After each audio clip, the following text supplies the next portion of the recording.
Selamat berjumpa kembali dalam layanan audio Sahabat Seperjalanan. Hari ini adalah hari Kamis 24 April 2025. Tema renungan saat teduh kita dengan judul Mengatasi Dilema Hidup. Firman Tuhan terambil dalam Roma 7 ayat yang ke-23 sampai dengan ke-26. Tetapi di dalam anggota-anggota tubuhku, aku melihat hukum lain yang berjuang melawan hukum akal budiku dan membuat aku menjadi tawanan hukum dosa dan yang ada dalam anggota-anggota tubuhku. Aku manusia celaka, siapa yang akan dapat melepaskan aku dari tubuh maut ini? Syukur kepada Allah oleh Yesus Kristus Tuhan kita. Jadi dengan akal budiku aku melayani hukum Allah, tetapi dengan tubuh insaniku aku melayani hukum dosa. Mari kita berdoa. Bapa yang di dalam surga, biarlah kami menjadi pemenang-pemenang di dalam mengatasi dilema-dilema hidup, dalam mengatasi problem-problem hidup. Dalam nama Tuhan Yesus kami berdoa. Amin. Shalom sahabat perjalanan yang dikasihi Tuhan, bagaimana tatkala kita diperhadapkan kepada persimpangan? Tentu ada pilihan kiri kanan. Di dalam menghadapi persimpangan, tentu ada pilihan. Kita akan lewat alternatif satu atau alternatif dua. Itu yang disebut dengan dilema hidup. Di dalam proses dilema hidup kita bertemu dengan Paulus yang menjelaskan tentang yang namanya dilema hidup. Tetapi di dalam anggota-anggota tubuhku, aku melihat hukum lain yang berjuang melawan hukum akal budi dan membuat aku menjadi tawanan hukum dosa yang ada di dalam tubuh anggota tubuhku. Aku manusia celaka. Siapa yang akan dapat melepaskan aku dari tubuh maut ini? Syukur kepada Allah oleh Yesus Kristus Tuhan kita. Jadi dengan akal budiku aku melayani hukum Allah, tetapi dengan tubuh insaniku aku melayani hukum dosa. Ini yang disebut dengan dilema. Dan Paulus menjelaskan bahwa dosa itu sangat terikat dengan keinginan-keinginan tubuh dan disebutkan sebagai tubuh insani. Sehingga seringkali dosa disebut sebagai adalah keinginan daging. Mengapa keinginan daging sebagai sesuatu yang keliru dan salah? Tentu siogianya itu bukan sesuatu yang keliru dan salah. Bukankah tubuh yang terdiri dari daging dan raga ini adalah ciptaan Allah? Tetapi seluruh keinginan yang bersangkut paut dengan berkat dari Allah, di mana Tuhan memberikan mata untuk melihat, di mana Tuhan memberikan lidah untuk merasakan nikmatnya makanan, di mana Tuhan juga memberikan kulit yang ada pada tubuh kita untuk merasakan sentuhan, hangatnya, dingin. Kita diberikan oleh Tuhan juga hidung untuk mencium harumnya bunga, telinga untuk mendengarkan banyak aspek yang indah, kaki untuk berjalan, tangan untuk berkarya. Maka semuanya itu adalah bersifat yang namanya itu daging, yang kemudian dikendalikan tentu oleh hati, motivasi, keinginan, dan juga pikiran. Tatkala dosa sudah masuk ke dalam diri seseorang, maka seluruh anggota tubuh yang bersifat kedagingan ini, yang sudah dicemari oleh dosa masuk ke dalamnya, maka anugerah-anugerah Tuhan yang ada pada badan kita itu bisa berubah menjadi sebuah keinginan berdosa. Tatkala dari mata melihat ingin menginginkan barang punya orang lain, maka yang siogenya mata sebagai sesuatu yang indah Tuhan ciptakan dipakai untuk sebuah keserakahan. Mulut yang siogenya dipakai untuk menghibur, menguatkan, memuji Allah, maka kemudian dipakai untuk memfitnah, menggosipkan, mencelakai orang lain dengan kata-kata kita. Sehingga dikatakan lidah itu seringkali lebih tajam dari pisau dan lebih berbahaya daripada api yang bisa membakar. Karena api kecil bisa membakar hutan yang besar. Sahabat seperjalanan, pada titik ini kita bisa mengerti apa yang dimaksud dengan dilema hidup.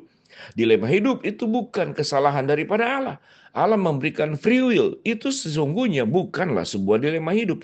Itu kehendak bebas. Allah memberikan banyak sekali kemungkinan untuk makan buah apapun yang ada di Taman Eden. Tetapi manusia malah memilih satu saja buah yang dilarang. Bukan banyak buah yang dilarang. Kalau kita belajar tentang eksegese, penafsiran Alkitab, kita akan bertanya buah apa saja yang ada di Taman Eden. Tentu karena Taman Eden itu adalah bumi yang kita tinggal, siogianya seperti yang sekarang kita tinggal. Kalau kita berbicara tentang ada di Timur Tengah, tentu buah-buah yang ada ditemui saat sekarang pun yang ada di Timur Tengah, itu juga kemungkinan besar sama juga yang ada di Taman Eden pada waktu itu. Secara fisik mungkin bumi tidak mengalami perubahan apapun, berkatnya sama saja.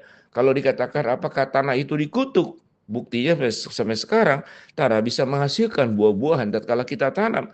Allah sudah memberikan tanah yang subur, Allah sudah memberikan sinar matahari, Allah sudah memberikan sebuah proses dalam tanaman.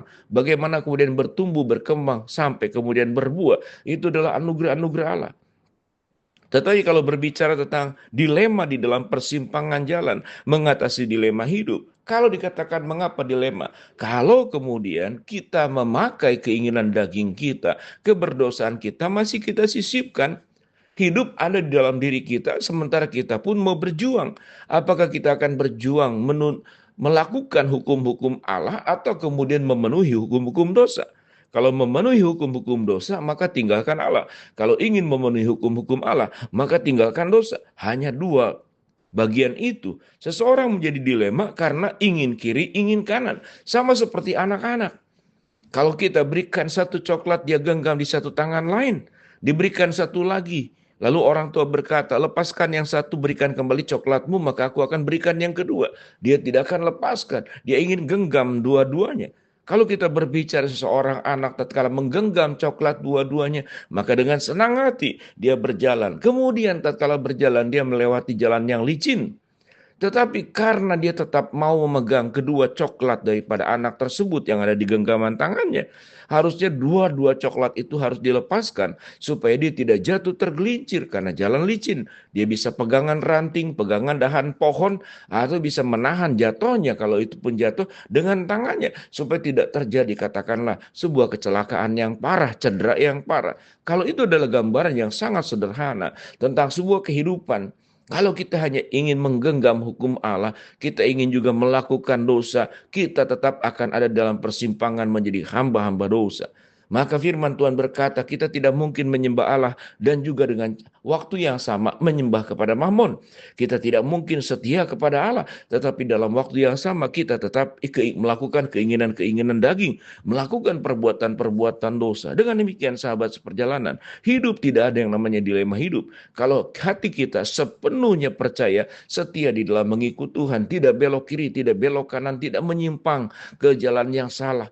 Kita tidak mencari jalan yang lebar, tapi jalan yang penuh dengan ketaatan, berjalan bersama dengan Tuhan. Maka pada posisi itu, hidup kita tidak pernah akan mengalami sebuah dilema hidup. Seseorang yang setia tidak pernah terganggu oleh apapun. Dia akan hanya fokus dengan satu pilihan. Dia akan melakukan hukum-hukum Allah dan meninggalkan perbuatan-perbuatan dosa dengan segala katakanlah godaan dan tawarannya. Bila sahabat perjalanan hidup kita boleh semakin baik, apapun posisi kita sebagai suami, sebagai istri, sebagai mertua, sebagai mantu, sebagai orang tua, sebagai anak, sebagai pegawai, sebagai majikan, sebagai pimpinan, sebagai staf, dimanapun kita berada, maka kita yang harus kita buat dalam hidup ini adalah melakukan hukum-hukum Allah. Hidup kita akan menghasilkan buah-buah roh. Hidup kita akan menjadi manusia baru. Hidup kita akan menjadi garam dan terang dunia. Hidup kita akan menjadi surat Kristus yang terbuka, yang bisa mudah dibaca. Hidup kita tidak menyembunyikan segala sesuatu, karena hidup kita dalam kemurnian, kekudusan, ketulusan, kebeningan, kejernihan. Tidak ada yang tertutup. Karena hidup kita transparan di hadapan Tuhan. Perbuatan dosa biasanya dilakukan dalam kondisi tertutup, di tempat-tempat gelap, di tempat-tempat sunyi, di tempat-tempat seakan orang tidak tahu. Tapi Tuhan tahu. Jangan hidup dalam persimpangan jalan, tetap hidup berjalan dengan Tuhan dengan setia.